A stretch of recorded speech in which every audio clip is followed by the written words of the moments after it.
Good morning. चलो पढ़े आगे। इधर उधर नहीं, इधर इधर बात करते हैं, बातें नहीं। प्यारे विद्यार्थियों, अरे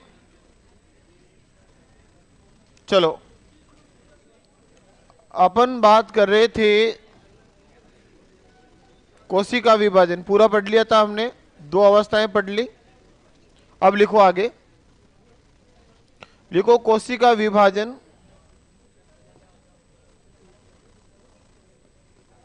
कोशिका विभाजन के प्रकार।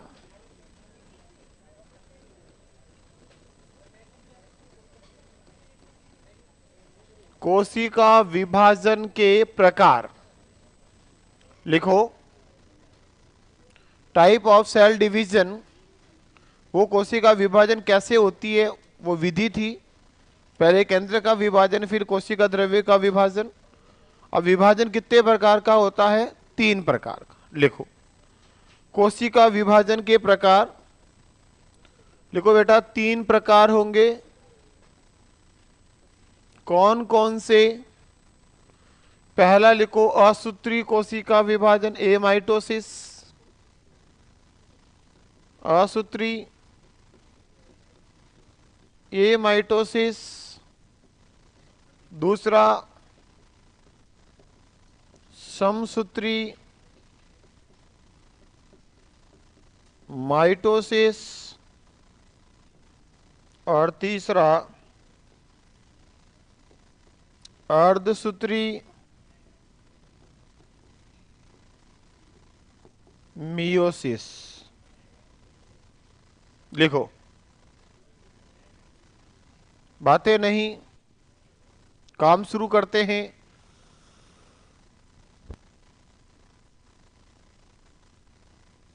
जन 3 प्रकार का होता है, असूत्री, समसूत्री और अर्धसूत्री। कितने प्रकार का हुआ? पूरे 3। चलो पहले लिखो असूत्री। तीनों नाम लिख दो, पहले तो लिख दो असूत्री, समसूत्री और अर्धसूत्री। तो कितने प्रकार का होगा? 3 प्रकार का। असूत्री, समसूत्री और अर्धसूत्री 3 प्रकार का होगा। पहले बात करते हैं असूत्री कोशिका विभाजन की। लिखो असूत्री। लिखा असूत्री।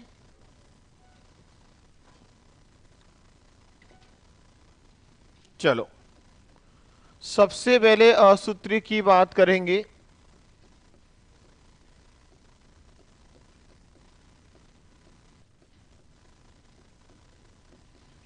मित्रों, यह विभाजन कम विकसित कोशिका में होगा और एक कोशिकीय जीवों में होगा। और समसूत्री और अर्धसूत्री है, ये जंतु और पादप यानी कि यूकैरियोट के अंदर होता है, और ये प्रोकैरियोट और एक कोशिकीय जीवों में होता है। यानी कि लिखो बेटा, इसके अंदर यह कम विकसित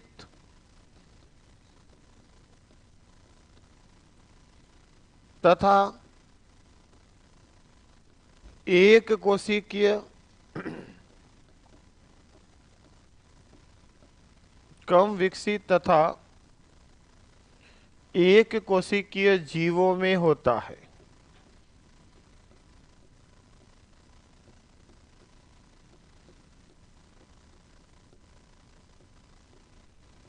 इसमें कोशिका विभाजित होकर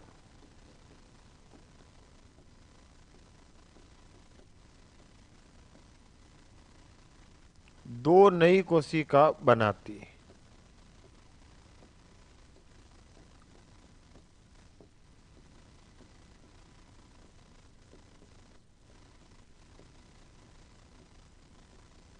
ये सीधा होगा, इसमें कोई अवस्था नहीं होगी।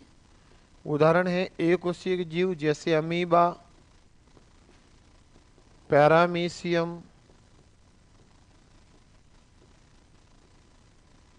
युगलिना, जीवाणु, नील हरित शैवाल,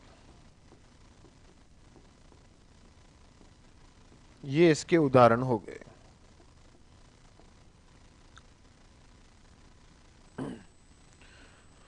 तो मित्रों असूत्री, जिसमें कोई गुणसूत्रों का सूत्र नहीं होगा, कोई गुणसूत्र विभाजन नहीं, क्योंकि इसमें एक कोशिकीय जीवों में गुणसूत्र पाए ही नहीं जाते। तो सीधी कोशिका विभाजित होकर के दो नई कोशिका बना लेगी, और ये कम विकसित कोशिका में होने वाला विभाजन। तो सीधा प्रश्न आ जाए, कम विकसित कोशिकाओं में एक कोशिकीय जीवों में कौन सा विभाजन होता है? तो आंसर हो जाएगा असूत्री। उदाहरण है, अगर ऐसा प्रश्न भी आ जाए कि निम्न में से एक कोशिकीय जीव कौन है, तो भी उत्तर यही होगा। कौन है मित्रों? अमीबा, पैरामीशियम, युगलेना, जीवाणु, नीलहरी शैवाल। ये सभी जीव ऐसे हैं जिनका पूरा शरीर कितनी कोशिका से मिलकर बना है? एक। चलो, क्या हो गया रे? शांति। चलो अब लिखो, इधर बोर्ड पे मत लिखना, मत देखना मित्रों। अब अगला विभाजन हम पढ़ रहे हैं वो कौन सा है? समसूत्री विभाजन। समसूत्री। और दूसरा कौन सा होगा? अर्धसूत्री।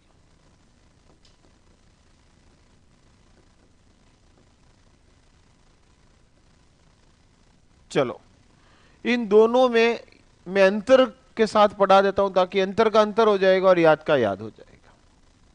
कुछ भी मत लिखना एक साथ, बाद में मैं बोल के लिखा दूंगा। पहले सिर्फ समझने का प्रयास करें। मित्रों असूत्री तो कम विकसित में था, समसूत्री अर्धसूत्री जो होता है वो हमारे अंदर इन्हीं की विकसित कोशिकाओं के अंदर होता है, और इससे फिर नई कोशिका का निर्माण होता है।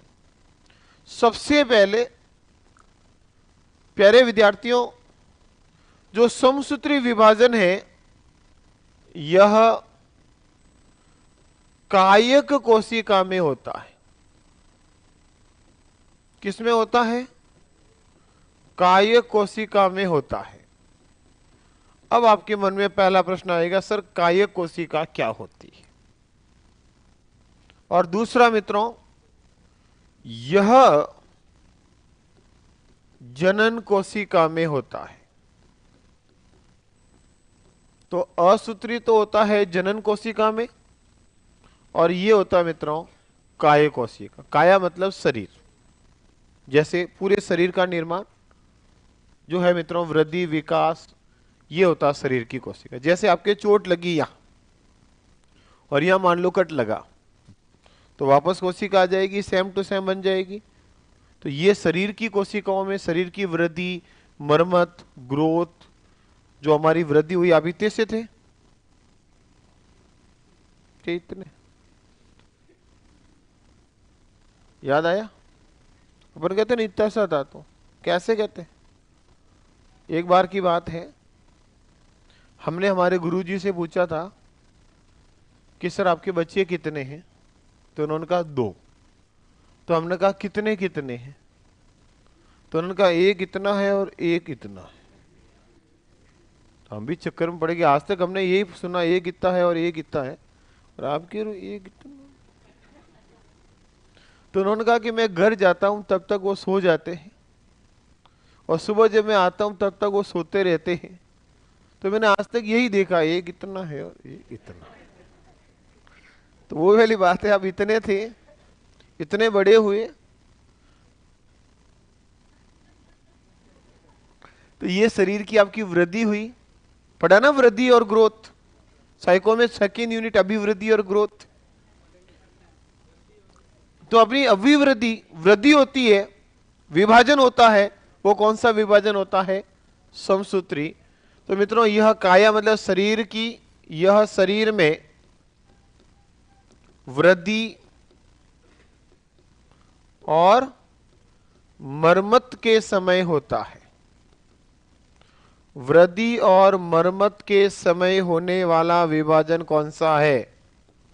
तो आपका आंसर क्या हो जाएगा? समसूत्री। और मित्रों, यह युग्मक निर्माण के समय, युग्मक समझते हो ना, पुरुष में तो कौन से हो जाएंगे? शुक्राणु। और महिला में कौन से हो जाएंगे? अंडाणु। यानी कि युग्मक निर्माण शुक्राणु अंडाणु निर्माण के समय होता है। तो आपके चोट होगी, घाव होगा, वृद्धि होगी, लंबाई बढ़ेगी, तो हमेशा कौन सा विभाजन होगा? तो बताओ, काया बढ़ी। शरीर को काया ही तो बोलते हैं। तो शरीर की कोशिका को हमने कह दिया काय कोशिका। याद करो, पहला सुख निरोगी काया बोलते हैं ना भाया और भाया, समझ में आया? तो काया मतलब क्या हुआ? शरीर। तो शरीर की कोशिकाओं में वृद्धि मरम्मत के समय होता है, इसलिए बोल दिया काय कोशिका। और ये जनन कोशिका, क्योंकि युग्मक निर्माण कौन करती है? जनन कोशिका। मित्रों, इसमें गुणसूत्र की संख्या क्या रहती है? अपरिवर्तित। वही है, जितनी पहले उतनी बाद में, संख्या अपरिवर्तित रहती है। और इसमें गुणसूत्र की संख्या क्या हो जाती बेटा? आधी हो जाती है। क्या हो जाएगी? आधी। यानी कि मेरे कहने का मतलब है, और इसमें ध्यान रखना, एक कोशिका से कितनी बनेगी? एक कोशिका से दो कोशिका बनती है। कितनी कोशिका बनती है मित्रों? दो कोशिका बनती। और इसमें एक कोशिका से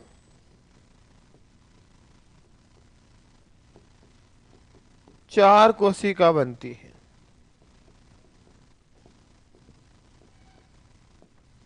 एक से कितनी बनेगी? चार। और यहां एक से कितनी बनेगी? दो।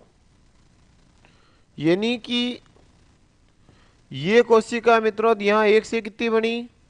दो। यहां गुणसूत्र 46 है, तो इसमें भी कितने होंगे? 46 46 वही रहेंगे। यहां बेटा एक से बनेगी दो, फिर वापस इसमें विभाजन होगा, तो एक से बनेगी दो, एक से चार। तो एक से लास्ट में कितना परिणाम मिला? चार। और यहां अगर गुणसूत्र 46 है, तो इसमें कितने हो जाएंगे?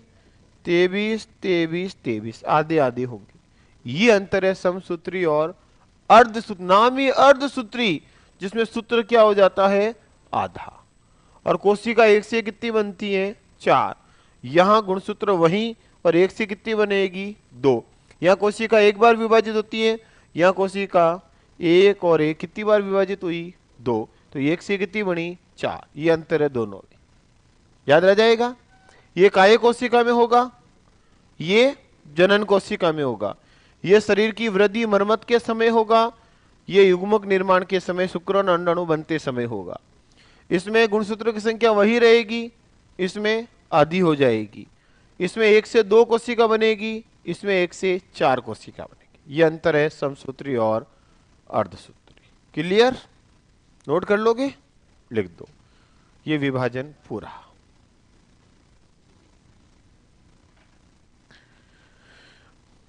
बहुत ही आराम से, धीरे धीरे टुकड़ों में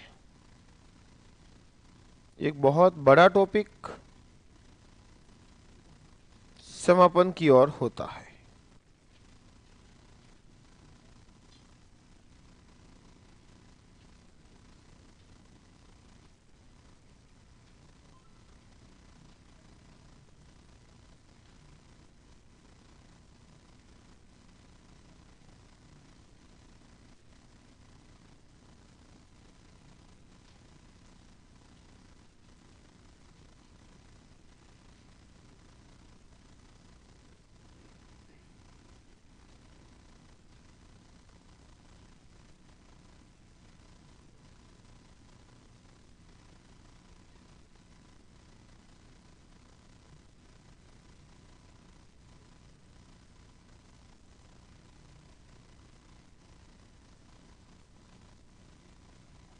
हो गया? नहीं हुआ?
हो गया सबका साथ?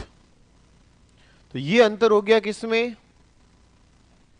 पादप कोशिका और जंतु कोशिका। इसको मैंने बहुत ही सीधा सिलेक्टिव कर लिया ताकि ज्यादा डीप नहीं हो, और थोड़ा सा मैंने अवस्था ही तो लिखा ही है, इतना कोई डीप वाला मामला नहीं है।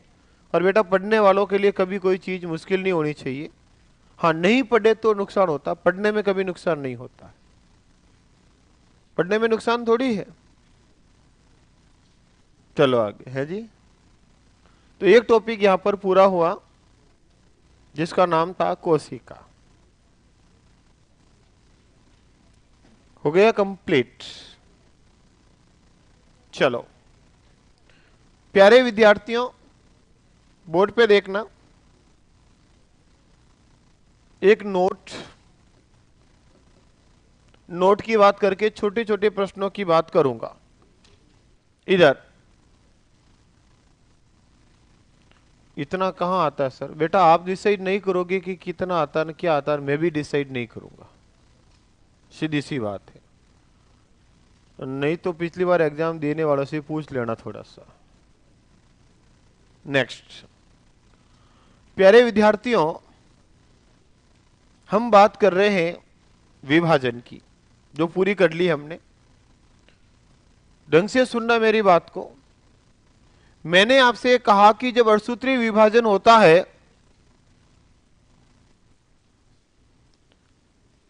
लेकिन यह भी मैंने कहा कि जब एक अड़सूत्री विभाजन होता है तो एक से कितनी कोशिका बनती है? 4। कितनी कोशिका बनती है मित्रों? 4। तो याद रखना, ये एक कोशिका है, इसका विभाजन हुआ, इससे कितनी कोशिका बनती है? 4। तो ये अड़सूत्री विभाजन होता है। लेकिन मित्रों ध्यान रखना, एक अड़सूत्री विभाजन होगा तो परिणाम स्वरूप हमें एक अड़सूत्री विभाजन से कितने शुक्राणु का निर्माण होता है? तो याद रखना 4 स्पर्म बनते हैं। कितने शुक्राणु बनते हैं? 4। और एक अर्धसूत्री विभाजन होगा तो अंडाणु कितना बनेगा? 1। इस बात का ध्यान रखना। यानी कि जब अंडाणु का निर्माण होता है तो इस कोशिका से 2 कोशिका बनी, फिर इनसे 2 बनी, तो कोशिकाएं तो कितनी बनेगी? 4। लेकिन बेटा इन 4 में से एक कोशिका अंडाणु बनेगा और बाकी 3 कोशिकाएं नष्ट हो जाएगी। तो रिजल्ट में हमें कितना अंडा मिलेगा? 1। और यही जब शुक्राणु निर्माण हो रहा होगा तो इससे हमें 4 कोशिकाएं मिलती हैं और ये चारों के चारों क्या बन जाती हैं? शुक्राणु। तो अच्छे से ध्यान रखना, एक अर्धसूत्री विभाजन से शुक्राणु कितने बनते हैं? 4। और अंडाणु कितने बनते हैं? 1। लिखो नोट में।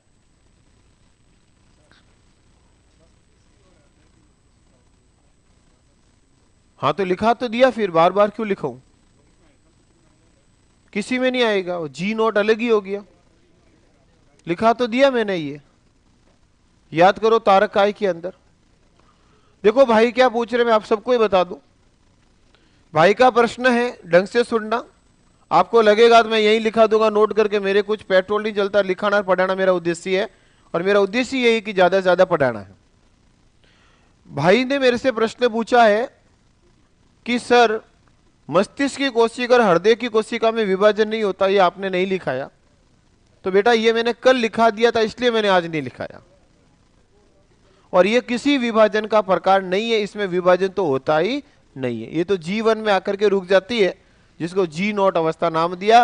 और ये लाइन मैंने पहले लिखा दी, तो मैंने कहा वापस बार बार एक ही गीत नहीं गाना चाहिए, इसलिए मैंने इसका जिक्र नहीं किया। कारण समझ में आ गया? पढ़ा चुका बस, नहीं छोड़ूंगा, इससे भी ज्यादा पढ़ा रहा हूं यार। चलो लिखो, एक अर्धसूत्री विभाजन द्वारा, लिखो एक अर्धसूत्री विभाजन द्वारा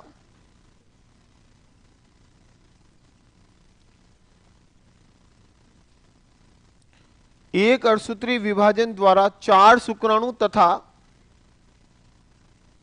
4 शुक्राणु तथा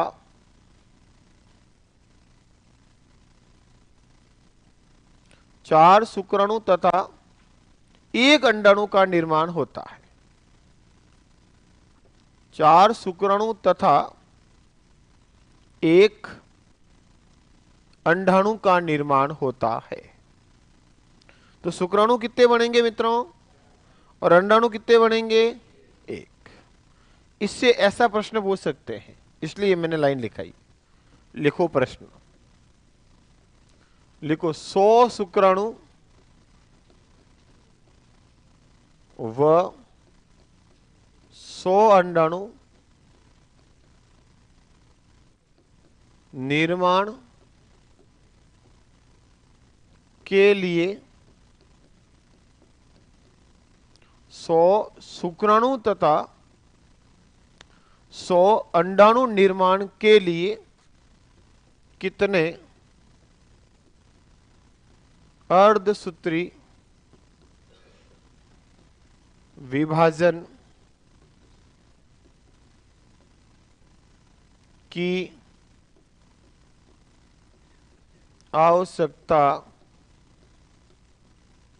होती है?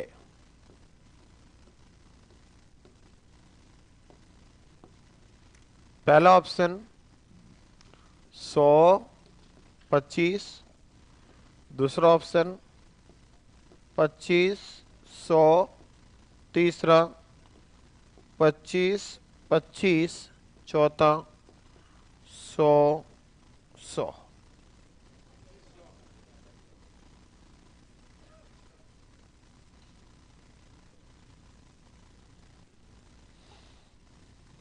तो मैंने वो नोट लिखा है, उसके आधार पर प्रश्न क्या बन सकता है उसकी भी बात कर रहा हूं।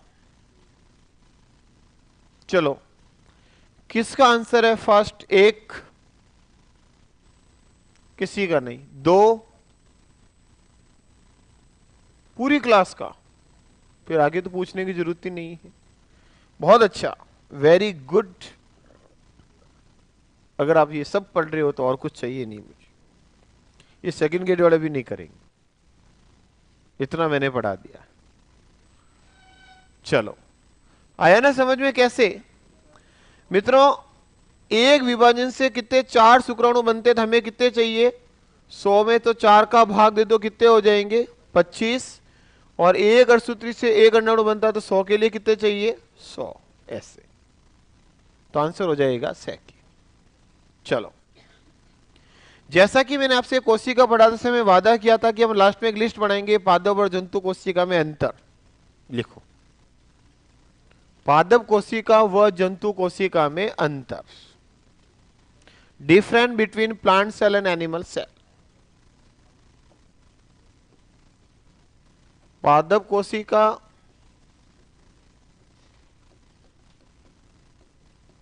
व जंतु कोशिका में अंतर, difference between plant cell and animal cell.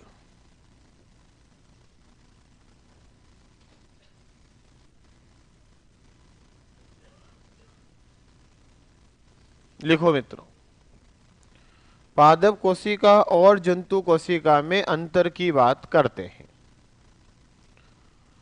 Heading लगा दो, सारणी बना दो और रुक जाओ, दोनों में अंतर डिस्कस करते हैं। और आपको सब याद है, अब तक मैंने पूरा पढ़ाया उसका पूरा रिकॉल करते हैं।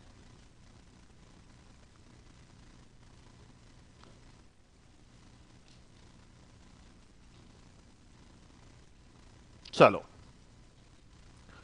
इधर अंतर की बात कर रहा हूं। सबसे पहला, जब भी आप पादप कोशिका देखोगे तो इसके ऊपर आपको एक बड़ा सा आवरण दिखेगा, और मित्रों जब जंतु की कोशिका देखोगे तो इसके ऊपर भी एक आवरण दिखेगा, और वो ये होगा। यानी कि आपको मैंने पहला अंतर आपके सामने बात की है।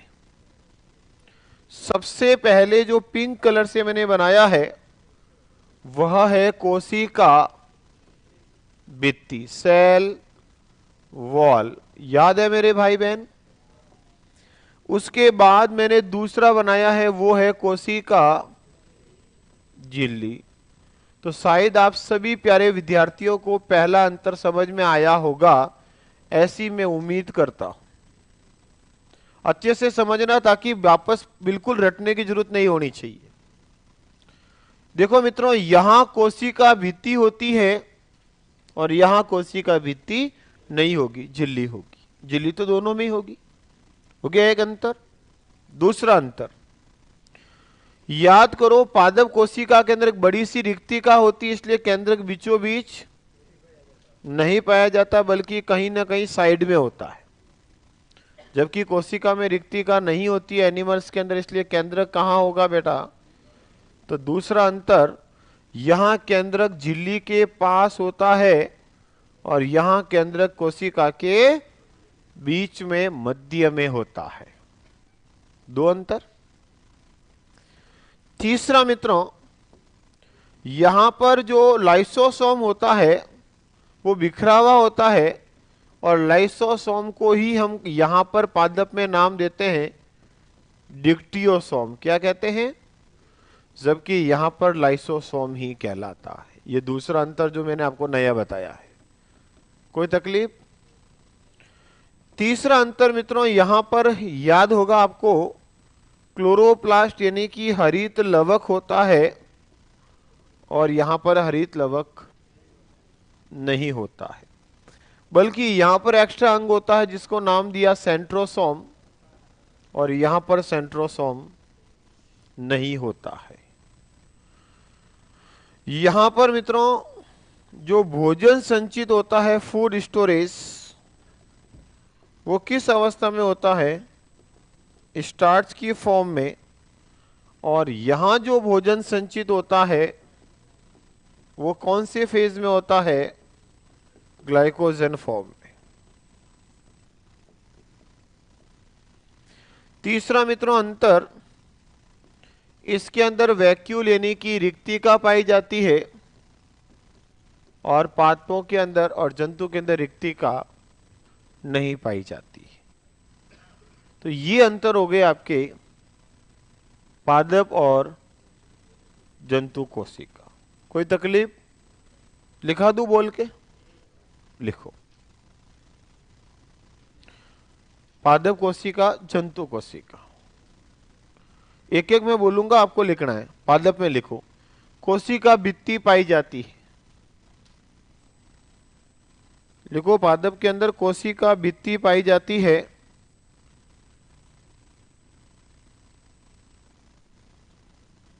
जंतु में लिखो, नहीं पाई जाती।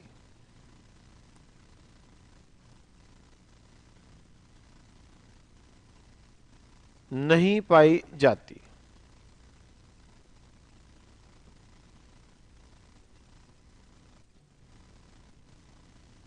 पादप में लिखो। लिख दिया पहला पॉइंट सबने। दूसरा, पादप में लिखो, केंद्रक झिल्ली के पास होता है।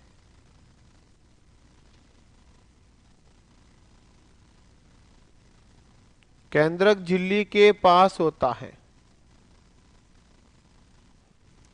और जंतु में लिखो मित्रों, केंद्रक झिल्ली के मध्य में होता है।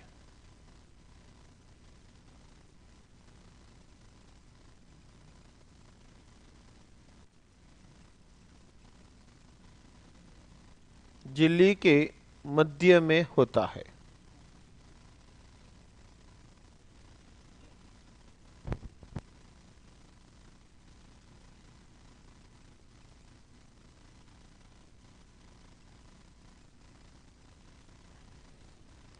नेक्स्ट, लिख दिया केंद्रक मध्य में और केंद्रक झिल्ली के पास। अगला लिखो, पादप में लिखो बेटा, लाइसोसोम बिखरा हुआ होता है। लाइसोसोम बिखरा हुआ पाया जाता है।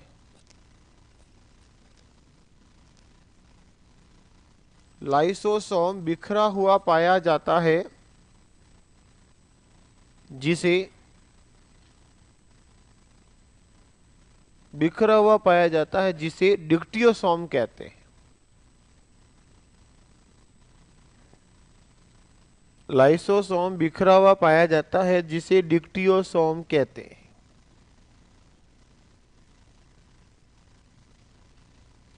डिक्टियोसोम कहते हैं। और जंतु में लिखो बेटा, लाइसोसोम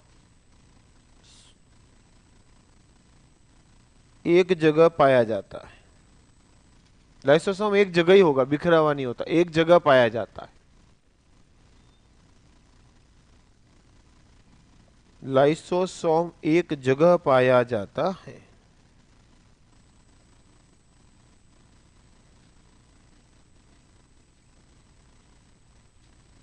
फिर पादप में लिखो,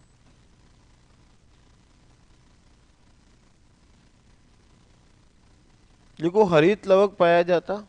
जंतु में लिख दो, नहीं पाया जाता। हरित लवक पाया जाता।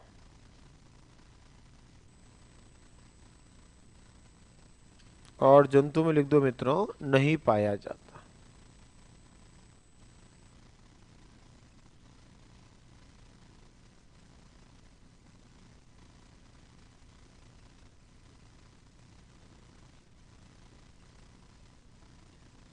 फिर जंतु में लिखो, नहीं पादप में, रिक्तिका पाई जाती। रिक्तिका पाई जाती।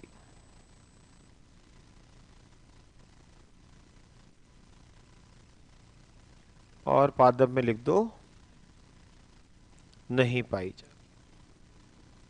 सॉरी, जंतु में लिख दो, नहीं पाई जाती।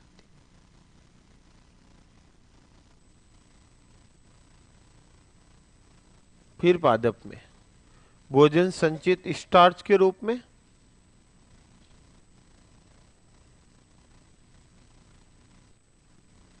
भोजन संचित स्टार्च के रूप में।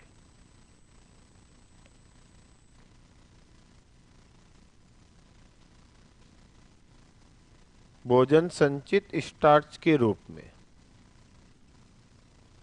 और जंतु में लिखो, भोजन संचित ग्लाइकोजन के रूप में।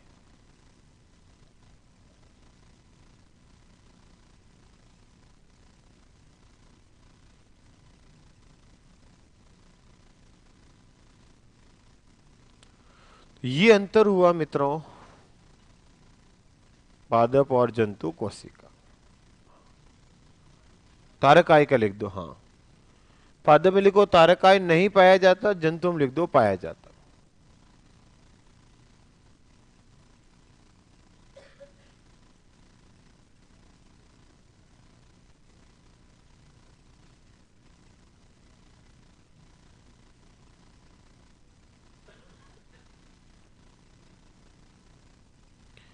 प्यारे मित्रों यहां लिखा ना डिक्टियोसोम बिखरा हुआ ये क्या लिख दिया आपने?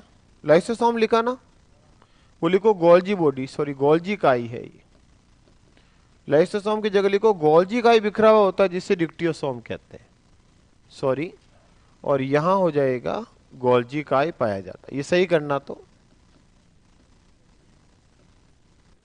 आपने लाइसोसोम लिखा ना, उसकी जगह लिख दो गोल्जी काई।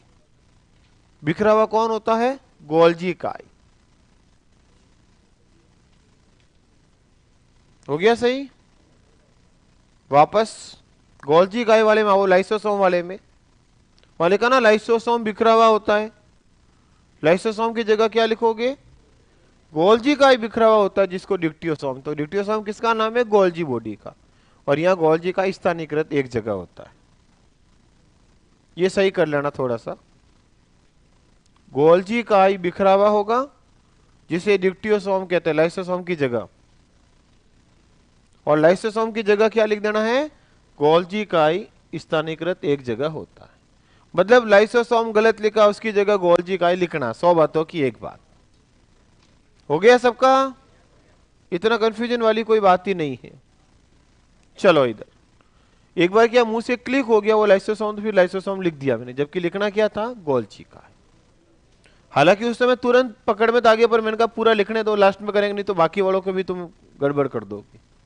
चलो, तो ये हो गया पादप और जंतु में। तो डायग्राम बनाओगे क्या?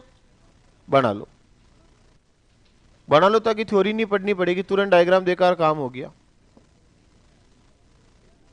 इसके नीचे बनाना ना, अंतर लिखे जा।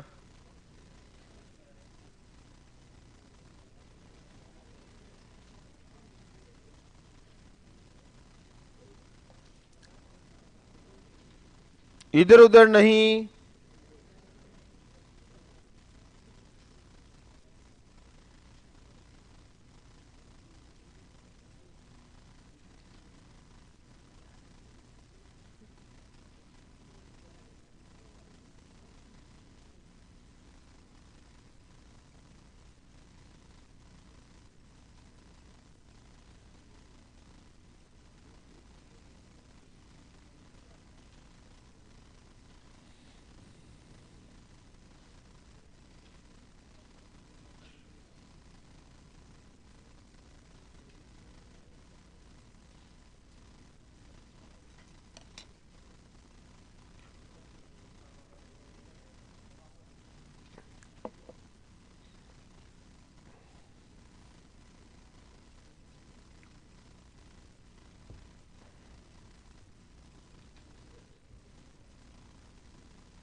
अरे हो गया, इधर उधर नहीं, इधर। हाथ करें आगे। नो सर, अभी तो टाइम है मेरे भाई। तो अब टॉपिक कोशिका पूरी तरह से खत्म होता है, मतलब कुछ भी इसके अंदर हमने नहीं रखा है। खूब सारे पेज भी हुए होंगे और लग रहा होगा कि कुछ पढ़ाया है मास्टर ने, लग रहा है नोटबुक गवाही दे रही होगी। और बेटा इससे भी बाहर नहीं जाए ऐसी उम्मीद करते हैं। और तो कितना पढ़ाए मास्टर। गुरुजी अध्यापिकाओं पर भी ध्यान दो।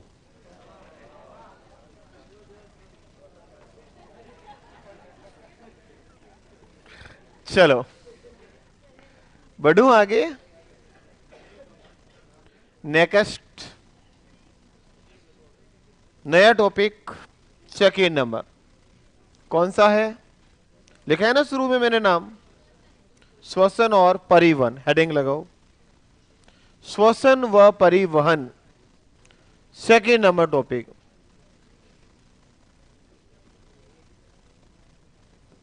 दूसरा टॉपिक लिखो, श्वसन व परिवहन। मित्रों इससे ज्यादा कुछ भी पढ़ने की जरूरत नहीं है। तो क्या करना है, प्रश्न प्रैक्टिस कर सकते हो, ज्यादा से ज्यादा प्रश्न करो, आपको नहीं छूटेंगे, इतना मैंने पढ़ा दिया है। अब नया टॉपिक हेडिंग लगाओ। हाँ क्या कह रहे सर? जो तो कल का बोला ना मैंने। क्यों, किसने कह दिया? कल क्लास है और नीचे वाले रूम में 1 नंबर में। मेरी ओर से अभी सूचना है, बस ये मेरी ओर से अभी की सूचना है। और बोलो, ठीक है? मैंने आपसे न तो पूछा है ना मैं सुनूंगा, मैंने आपको सूचना दी है और मैं दे रहा हूं अपने ऊपर लेके, बस। तो लिखो आगे, बातें करो मोटी मोटी, बात खत्म।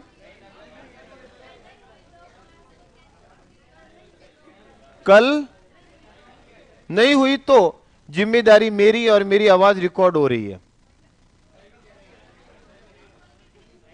मेरा एक एक शब्द रिकॉर्ड है, वही टाइम रोज का। किसने कह दिया पूरी क्लास होगी? मैं शांत हो जाओ, मैं वैसे लास्ट में बोल रहा था, तब बोल जाऊं।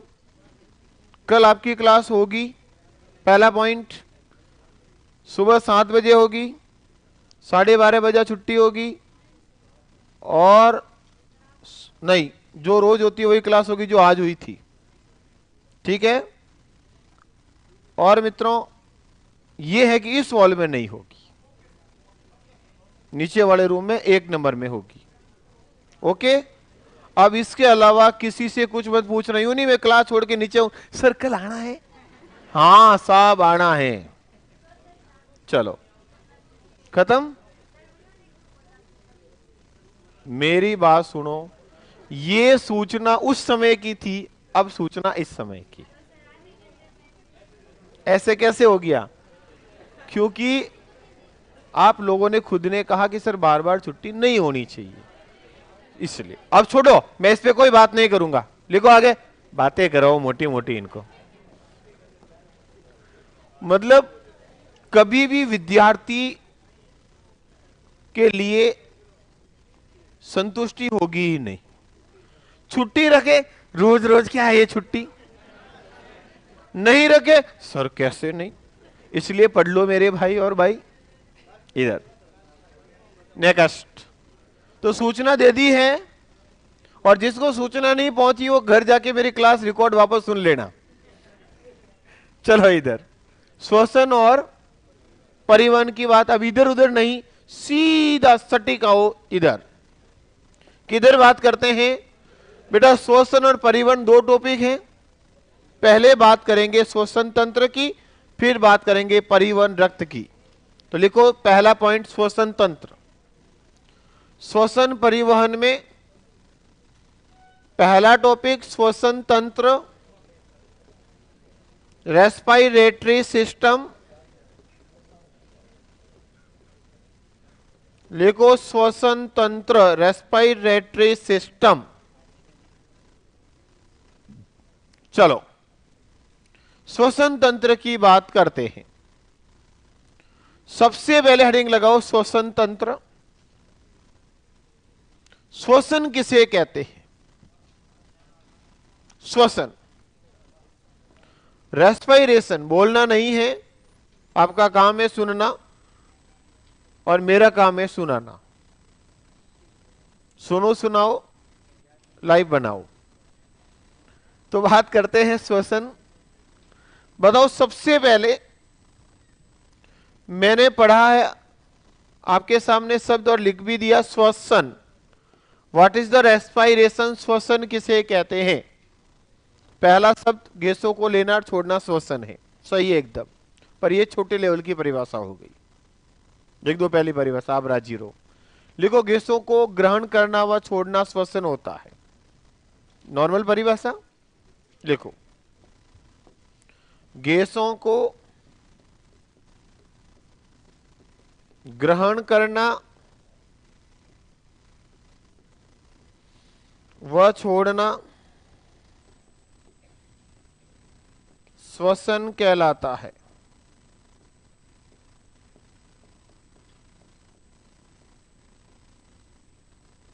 गैसों को ग्रहण करना व छोड़ना क्या कहलाएगा? श्वसन। दूसरी परिभाषा लिखो, कार्बनिक पदार्थों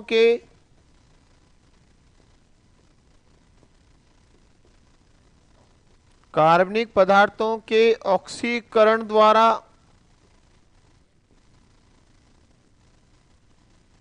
लिखो, कार्बनिक पदार्थों के ऑक्सीकरण द्वारा एटीपी के रूप में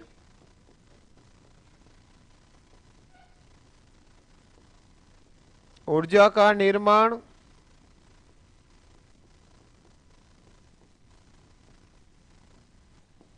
श्वसन कहलाता है।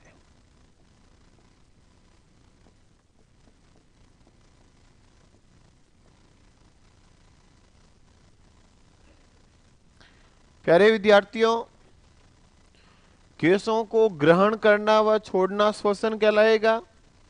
और हम सबसे पहले भोजन करेंगे, भोजन को कार्बनिक पदार्थों में कन्वर्ट करेंगे, बदलेंगे, फिर वो कोशिका में जाएगा, कोशिका के अंदर ऑक्सीजन आएगी, क्रेब्स चक्र चलेगा माइटोकॉन्ड्रिया में, याद करो हमने उस दिन बोला था।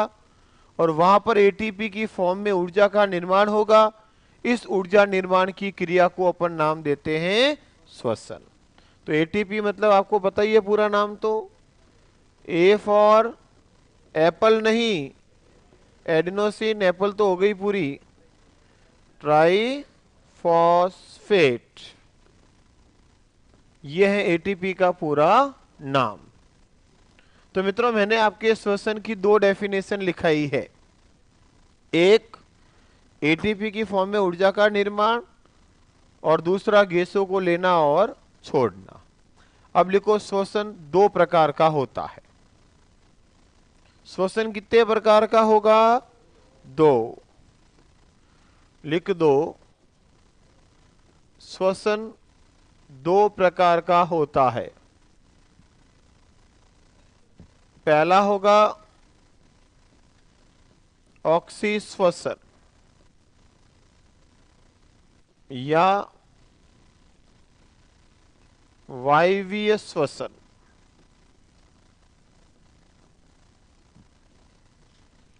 और दूसरा होगा अनोक्सी श्वसन या अवायवीय श्वसन।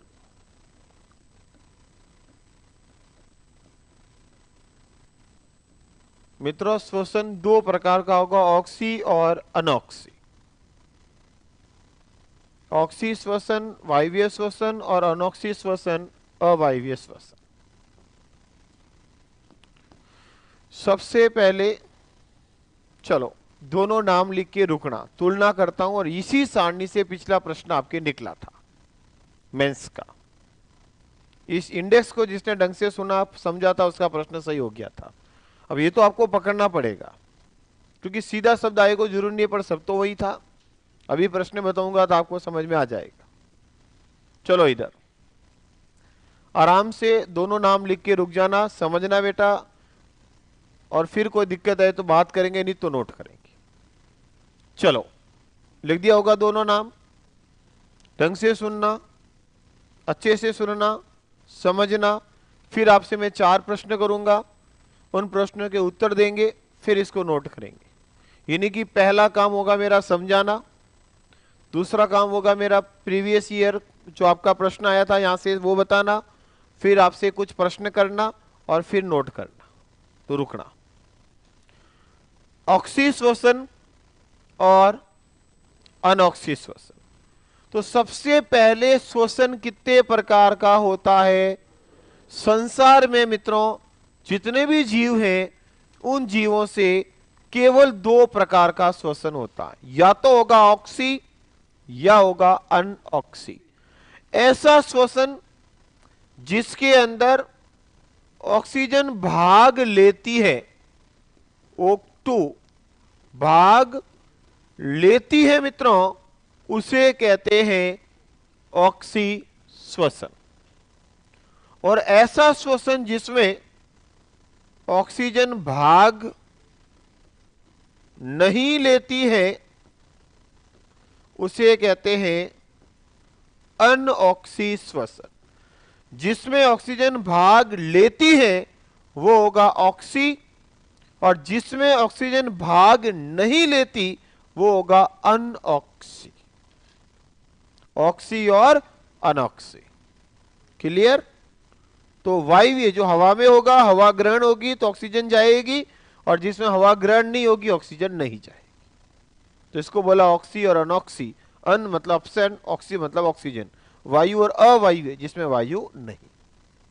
दूसरा, जब ऑक्सी श्वसन होगा मित्रों तो इसका अंतिम उत्पाद क्या बनेगा? इसका अंतिम उत्पाद के रूप में जो बनता है वह बनेगा मित्रों, एक तो CO2, साथ में बनेगी जल वाष्प, और साथ में बनेगी ऊर्जा। और मित्रों जब अनऑक्सी श्वसन होगा तो इसका जो अंतिम उत्पाद होगा उसमें बनेगा लैक्टिक अम्ल। क्या बनेगा? और लैक्टिक एसिड के साथ क्या बनेगी? ऊर्जा बनेगी।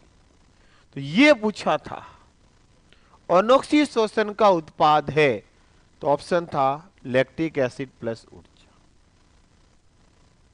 और मैंने कई ऐसे विद्यार्थी बैठे हैं जो पुराने या तो नोट्स लेके बैठे होंगे या पुराने रिपीट कर रहे होंगे, तो उनको कॉपी देख लो, यही सारणी लिखी हुई है और प्रश्न आपके सामने पड़ा है।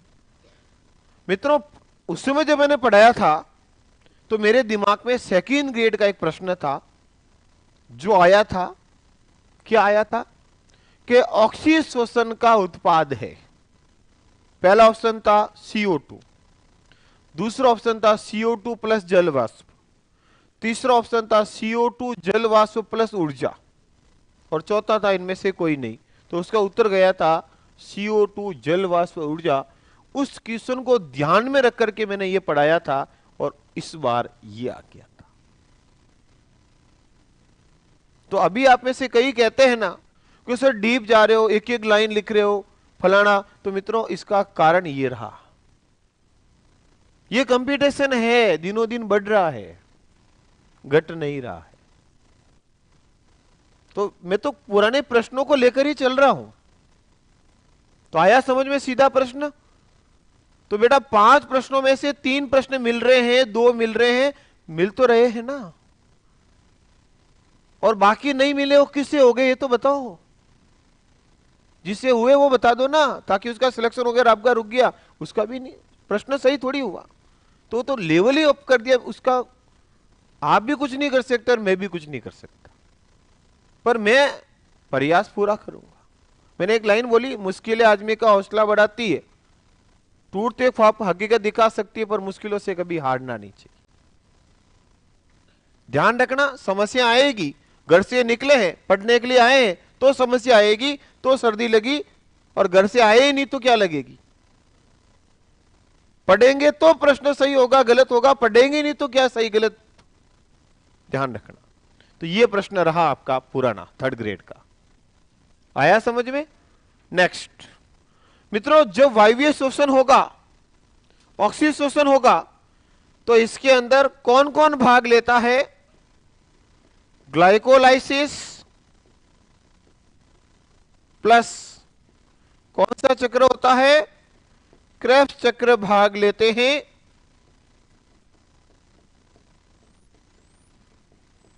और जबकि यहां केवल कौन भाग लेगा? केवल ग्लाइकोलाइसिस भाग लेता है।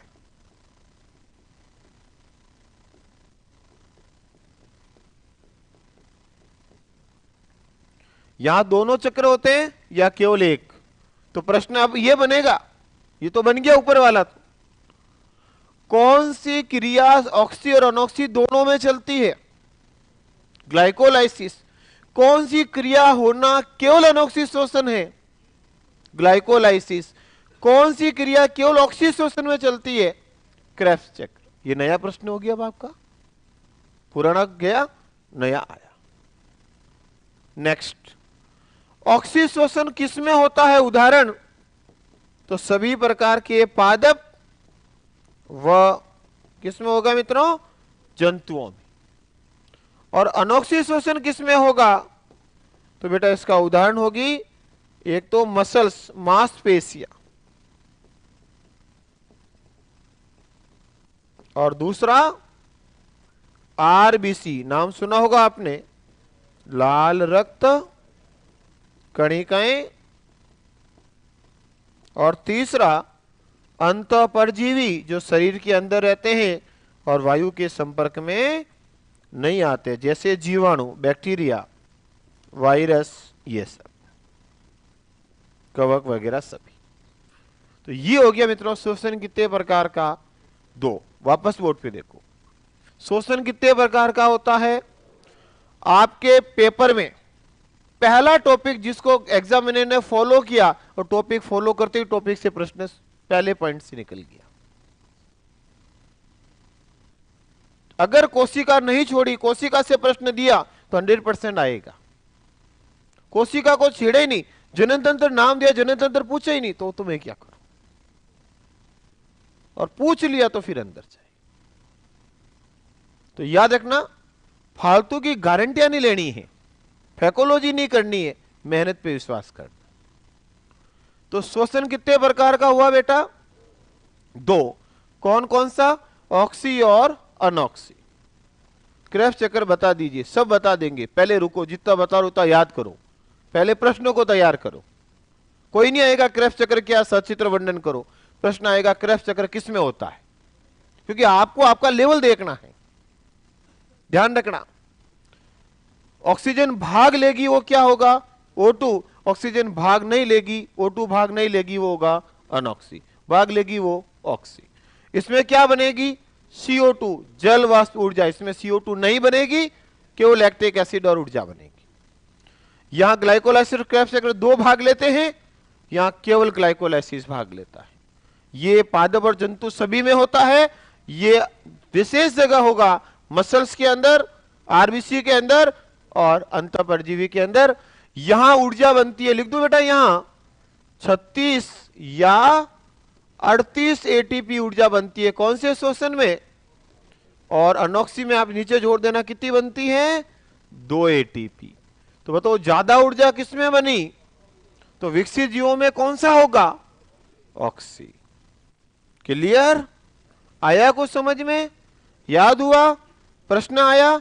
लिखो मेरे भाया।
हो गया सा? बढ़े आगे?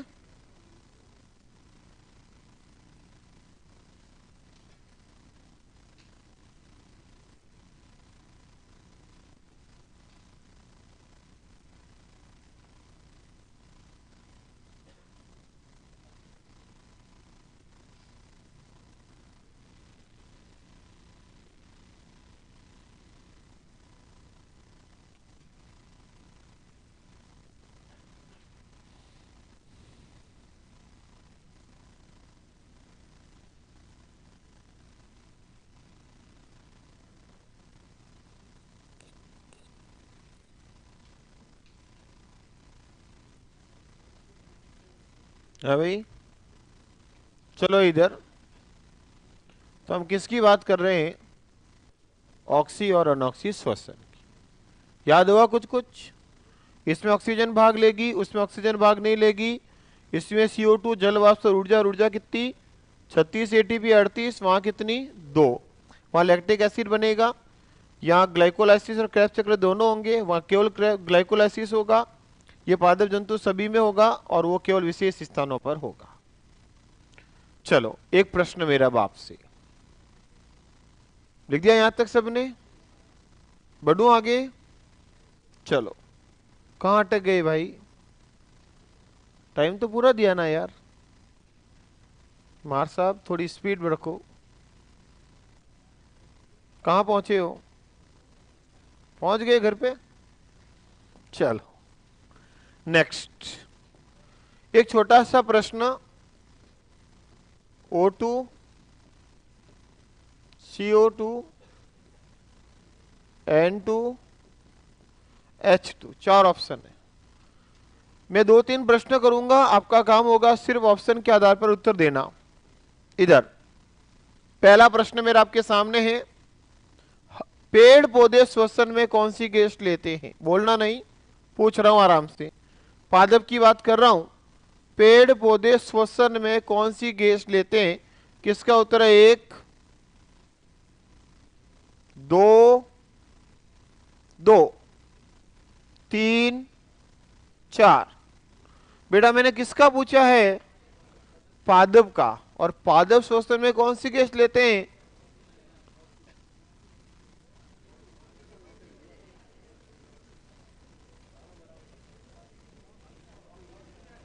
मेरे प्यारे विद्यार्थियों, ये प्रश्न मैंने हरित लवक में कल बताया था।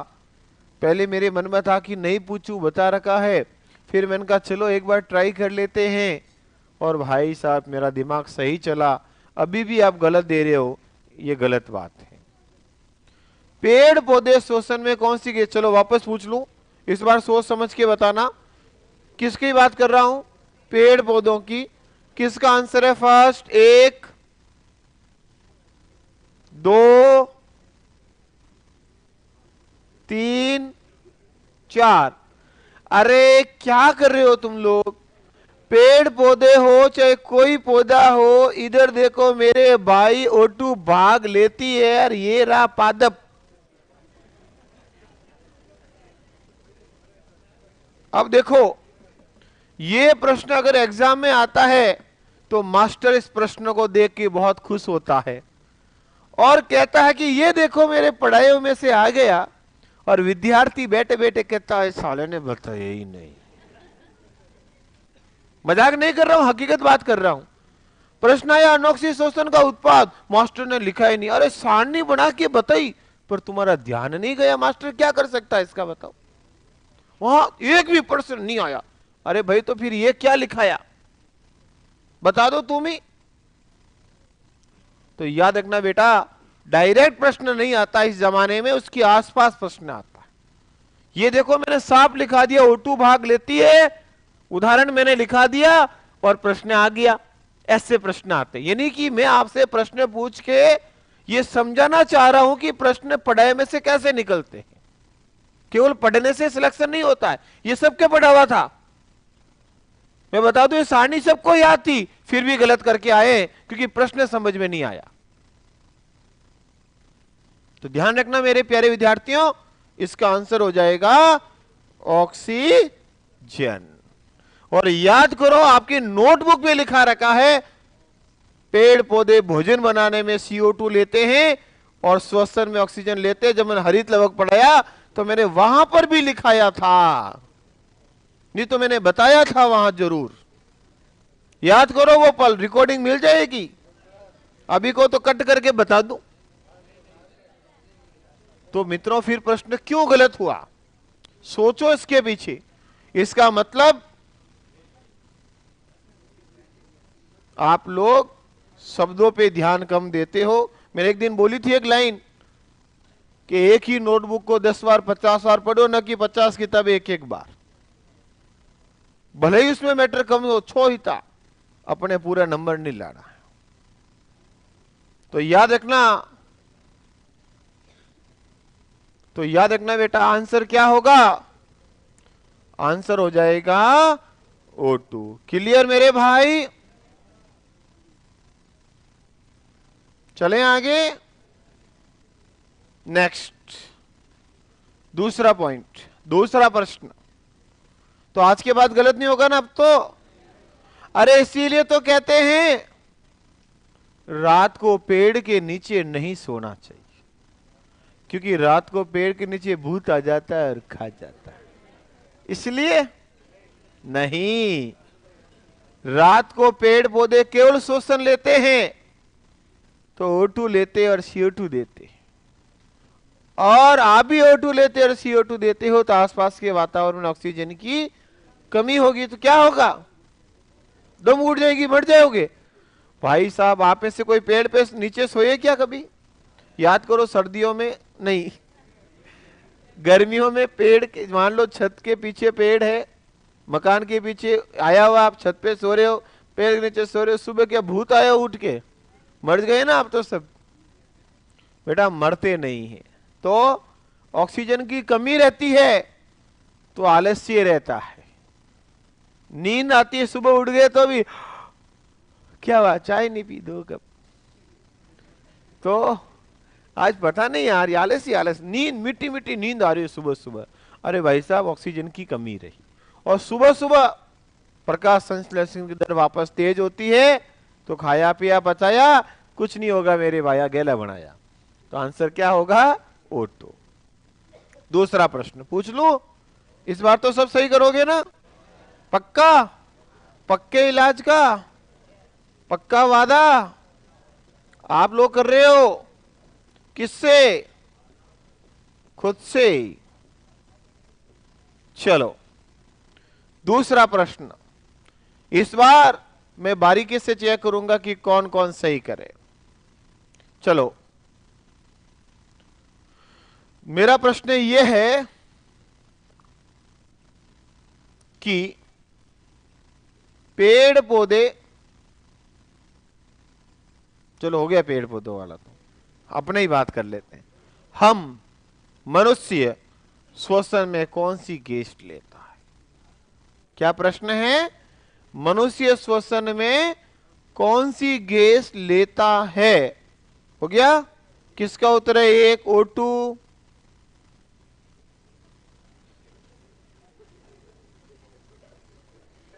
ये कुछ लोग तो यूं कर रहे हैं, अरे उत्तर खुद को ही देना है। चलो किसका उत्तर है? 1 O2, 2 CO2, 3 और 4। चलो नीचे। सर वायवीय श्वसन में ग्लूकोज के विघटन से क्या होता है? अरे ग्लूकोज के विघटन से तो CO2 बनती है। ये अंतिम उत्पाद किसके विघटन से हुआ? ग्लूकोज के। और ये किससे हुआ? तो ये ग्लूकोज के विघटन से ही है बेटा। अंतिम उत्पाद बोला ना, ग्लूकोज आ गया तब लास्ट। चलो इसका उत्तर क्या होगा?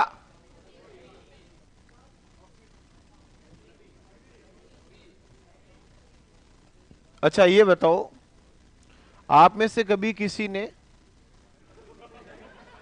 श्वास लिया? लेते हो? कभी श्वसन लिया? लिया? कैसे लेते हो? ऐसे? कैसे? नाक से। देखो इधर, ऐसे लेते हो क्या? जैसे यूं N2, इधर H2, CO2, O2। अच्छा ऐसे लेते हो क्या? भाई साहब, हम तो वायुमंडल उपस्थित सभी को लेते, जो भी आए वो आए, आ जाए। आया समझ में? तो आज के बाद खोटा नहीं है। या कोई मशीन थोड़ी लगी फिल्टर जो O2 आ जाए बाकी ना जा। सभी गैसें फेफड़ों में बढ़ते हैं, ध्यान रखना। तो इसका आंसर क्या होगा? सभी। सभी गैसें बढ़ते हैं। क्लियर? नहीं, वो भी सभी बढ़ते हैं, काम में केवल O2 आएगी। देखो इधर, हम फेफड़ों में सभी गैसें भरेंगे, लेकिन अंदर केवल भरने के बाद खून में केवल O2 जाएगी और CO2 वापस आएगी। फेफड़ों के अंदर तो सभी गैसें भरी जाती है। तो अगर यह प्रश्न आ जाए, यह ऑप्शन है बेटा, और यह प्रश्न है कि मनुष्य श्वसन में कौन सी गैस लेता है, अब इसका उत्तर क्या होगा? अब O2। यूं नहीं आज के बाद सभी, कि मनुष्य कौन से लेता है? सभी। और ऑप्शन नहीं है तो काट के करना है सभी। ऐसा भी नहीं है, सभी भरेंगे लेकिन बहुत में से एक चुनना हो तो O2। यूं नहीं रट के जाए तो खोटू हो जाओगे, ध्यान रखना। ऑप्शन पर निर्भर करेगा। पहले पूरा प्रश्न पढ़ना है, फिर पूरा ऑप्शन देखना है। तो बहुत में से एक को चुनना हो तो O2, वरना सभी। क्लियर? चलो एक लास्ट प्रश्न, 4 का मैंने कहा था 3 हो चुके, एक और पूछ लूं? कोई गलत नहीं करोगे ना? पक्का? ओए इधर उधर नहीं, सिर्फ किधर? इधर। चलो सोच के बताना। निम्नलिखित में से बोलना मत, कौन सी गैस हम लोग सबसे अधिक मात्रा में ग्रहण करते हैं?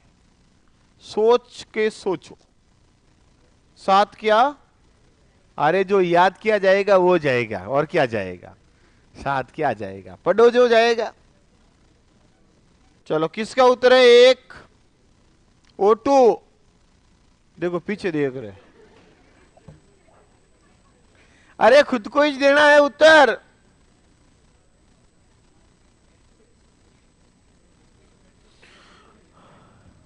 है जी? चलो किसका उत्तर है? 1, 2, 3 और 4। मतलब कॉमन सेंस तो है आपके अंदर, है ना? थोड़ा बहुत तो है, तो ठीक है, कॉमन सेंस का ही प्रश्न है ये।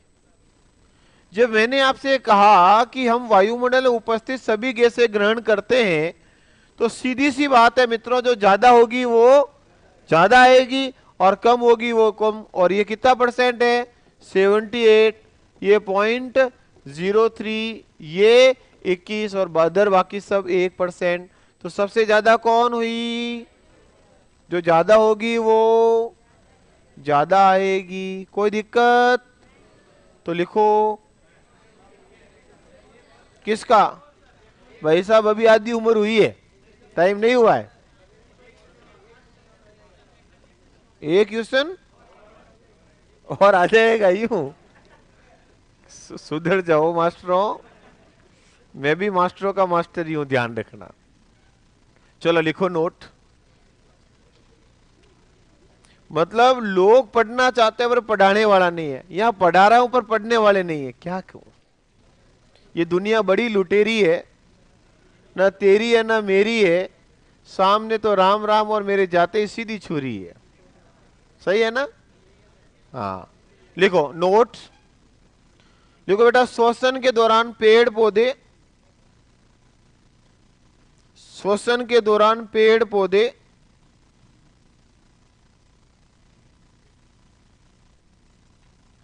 श्वसन के दौरान पेड़ पौधे ऑक्सीजन गैस ग्रहण करते हैं। श्वसन के दौरान पेड़ पौधे ऑक्सीजन गैस ग्रहण करते हैं।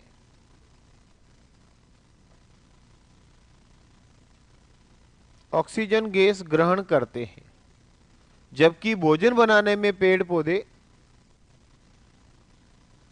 जबकि भोजन बनाने में पेड़ पौधे CO2 गैस उपयोग में लेते हैं। CO2 गैस काम में लेते हैं, उपयोग लेते हैं, ग्रहण करते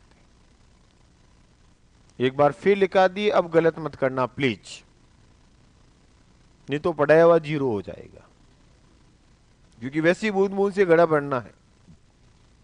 दूसरा पॉइंट लिखो, हम श्वसन के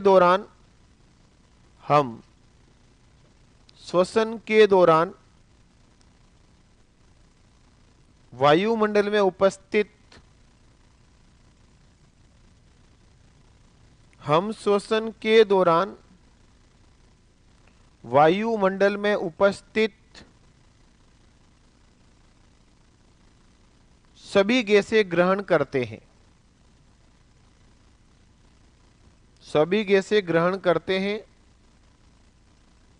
जिसमें सबसे अधिक मात्रा में, सभी गैसें ग्रहण करते हैं जिसमें सबसे अधिक मात्रा में नाइट्रोजन गैस होती है। सबसे अधिक मात्रा में नाइट्रोजन गैस होती है। तो ये हो गया मित्रों आपके प्रश्न, बाकी पढ़ेंगे कल। Thank you. सुनना 1 मिनट मेरी सूचना।